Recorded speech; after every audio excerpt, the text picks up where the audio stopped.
नमस्कार, मी प्रणिता बोरसे. समृद्ध महाराष्ट्राच्या या भागात आपलं स्वागत. राज्य सरकारनं राज्याच्या प्रगतीच्या दिशेनं उचललेलं महत्त्वाचं पाऊल आणि त्याला अनुषंगून घेतलेल्या काही महत्त्वाच्या निर्णयांवर नजर टाकूया आजच्या या भागात.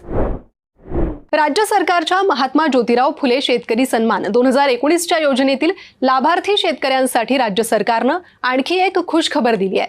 आता त्या लाभार्थी शेतकऱ्यांना सरसकट 2 लाख रुपयांपर्यंतची कर्जमाफी मिळणार आहे. मुख्यमंत्री देवेंद्र फडणवीसांच्या घोषणेवर मंगळवारी राज्य मंत्रिमंडळ बैठकीत शिक्कामोर्तब करण्यात आलाय. या निर्णयामुळे तब्बल 13 लाख शेतकऱ्यांना लाभ मिळणार आहे. तर या योजनेत शेतकऱ्यांना काय खुशखबर असेल पाहूयात. महात्मा ज्योतिराव फुले शेतकरी कर्जमुक्ती योजनेतील लाभार्थी शेतकऱ्यांना मोठा दिलासा दिलाय. पूर्वीची मर्यादा 50,000 रुपये होती. आता 2 लाख रुपयांपर्यंत कर्जमुक्ती मिळणार आहे. तब्बल 13 लाख शेतकऱ्यांना याचा लाभ मिळेल. राज्यातील शेतकऱ्यांना 2 लाख रुपयांपर्यंतची कर्जमुक्ती दिल्याबद्दल शेतकऱ्यांच्या वतीनं मुख्यमंत्री देवेंद्र फडणवीस यांचा एका कार्यक्रमात सत्कार करण्यात आला. राज्य शासनानं 7.5 हॉर्स पॉवर पर्यंत कृषी पंपांचं वीज बिल माफ केलंय, परंतु अनेक शेतकऱ्यांच्या नावावर पूर्वीची थकबाकी कायम असल्यानं त्यांना नवीन वीज जोडणी घेण्यास अडचणी येत होत्या. यासाठी 48,000 कोटी रुपयांचं पूर्वीचं थकीत वीज बिल माफ करण्याचा निर्णय घेण्यात येणार असल्याची घोषणा मुख्यमंत्री देवेंद्र फडणवीस यांनी या सन्मान सोहळ्यात केली. तुलसीहार, विठ्ठल मूर्ती आणि बैलगाडीची प्रतिकृती भेट देऊन देवेंद्र फडणवीसांचा सन्मान करण्यात आलाय.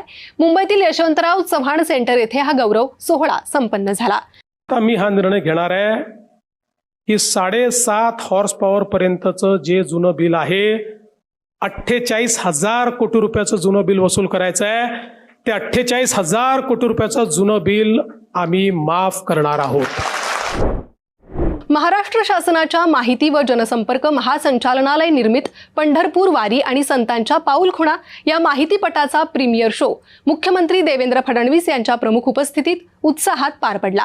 आषाढी वारीची अखंड परंपरा, वारकरी संप्रदायाचं समतेचं तत्वज्ञान, संतांची समाज प्रबोधनाची शिकवण आणि महाराष्ट्राच्या समृद्ध सांस्कृतिक वारशाचं प्रभावी चित्रण या माहितीपटातून साकारण्यात आलंय. आधुनिक चित्रभाषेच्या माध्यमातून वारीचं आध्यात्मिक, सांस्कृतिक आणि सामाजिक महत्त्व व्यापक स्तरावर पोहोचवण्याचा हा स्तुत्य प्रयत्न आहे.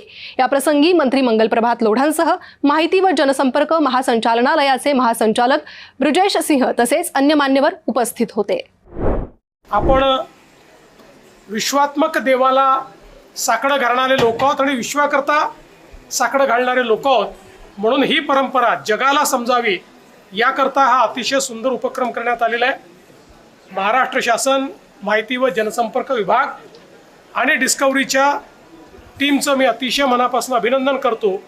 खूप सुंदर या परंपरा टिपण्याचं काम आणि तेवढ्याच सुंदर त्या नरेट करण्याचं काम, त्या सांगण्याचं काम हे या ठिकाणी या फिल्मच्या माध्यमातून झालं आहे. पूरग्रस्त आळंदीच्या विकास कामांसाठी राज्य शासनाच्या नगरविकास खात्याकडून 10 कोटींचा विशेष निधी मंजूर करण्यात आलाय. राज्य शासनाकडून हा मोठा निर्णय घेण्यात आलाय. जुलैच्या पहिल्या आठवड्यात झालेल्या या मुसळधार पावसामुळे आळंदी नगरीतील पायाभूत सुविधांचं मोठं नुकसान झालं होतं. शिवाय पंढरपुरात मार्गस्थ होणाऱ्या पालख्या आणि वारकऱ्यांच्या सुविधेसाठी सर्व कामं तातडीनं पूर्ण करण्याचे निर्देश उपमुख्यमंत्री एकनाथ शिंदेंनी दिलेत. सासवड जेजुरी मार्गावरील दिंडीत वारीतीलच एक ट्रक घुसल्यानं दुर्दैवी घटना घडली होती, ज्यात 3 वारकरी भगिनींचा मृत्यू झाला होता. त्या घटनेच्या पार्श्वभूमीवर उपमुख्यमंत्री तथा पुणे जिल्ह्याच्या पालकमंत्री सुनेत्रा पवारांनी जेजुरीच्या ग्रामीण रुग्णालयात जात काही जखमींची भेट घेतली. ही दुर्घटना अत्यंत वेदनादायी आणि मन हेलावून टाकणारी असल्याचं म्हणत अपघातातील 3 मृत वारकरी भगिनींना त्यांनी भावपूर्ण श्रद्धांजली अर्पण करत त्यांच्या कुटुंबियांच्या दुःखात सहभागी असल्याचं स्पष्ट केलंय. लगेच येऊन त्यांच्या उपचारासंबंधी सगळं देखरेखीखाली सगळे प्रशासनाला सूचना दिलेल्या आहेत की त्यांना सर्वतोपरी मदत करा, अशा मी प्रशासनाला सूचना दिलेल्या आहेत. आणि मृत व्यक्तींना आपल्याला माहिती आहे की GR आपल्या महाराष्ट्रात मागेच निघालेला होता. मृत व्यक्तींना 4 लाख रुपये आपण शासनातर्फे देणार आहोत. आषाढी वारी दरम्यान पंढरपूरकडे पायी जाणाऱ्या लाखो वारकऱ्यांना मोफत आरोग्य सेवा आणि चरण सेवेचा लाभ मिळावा यासाठी मुख्यमंत्री सहाय्यता निधी व धर्मादाय रुग्णालय मदत कक्षातर्फे मुख्यमंत्री देवेंद्र फडणवीस यांच्या संकल्पनेतील चरण सेवा उपक्रम यंदाही राबवण्यात येतोय. भक्ती विठोबाची सेवा आरोग्याची या संकल्पनेवर आधारित चरण सेवा उपक्रमातून वारकरी संप्रदायाच्या सेवाभावाला आधुनिक वैद्यकीय सेवेची जोड देण्यात आली आहे. या उपक्रमाला मुख्यमंत्री देवेंद्र फडणवीस यांनी भेट देऊन वारकऱ्यांशी संवाद देखील साधलाय. तर वारकऱ्यांसाठीच्या या चरणसेवा उपक्रमाला उत्स्फूर्त प्रतिसाद मिळतोय. या उपक्रमाच्या वैशिष्ट्यांवर एक नजर टाकूयात. पायी जाणाऱ्या लाखो वारकऱ्यांसाठी मोफत चरणसेवा केली जाते. मुख्यमंत्री सहाय्यता निधी व धर्मादाय रुग्णालय मदत कक्षातर्फे वारकऱ्यांसाठी हा स्तुत्य उपक्रम राबवण्यात येतोय. 14 जिल्ह्यांतील 400 मुक्कामस्थळी चरणसेवेचं नियोजन केलं गेलंय. 12,000हून अधिक डॉक्टर, फिजिओथेरपिस्ट, परिचारिका, वैद्यकीय विद्यार्थी वारकऱ्यांच्या सेवेत सहभागी झालेत. विठ्ठल नाम आणि ज्ञानोबा तुकोबाच्या जयघोषात टाळ मृदुंगाच्या तालावर भक्तिमय वातावरणात संतश्रेष्ठ श्री ज्ञानेश्वर महाराज पालखीचं गुरुवारी पुण्यातील विठ्ठल मंदिरात आगमन झालं.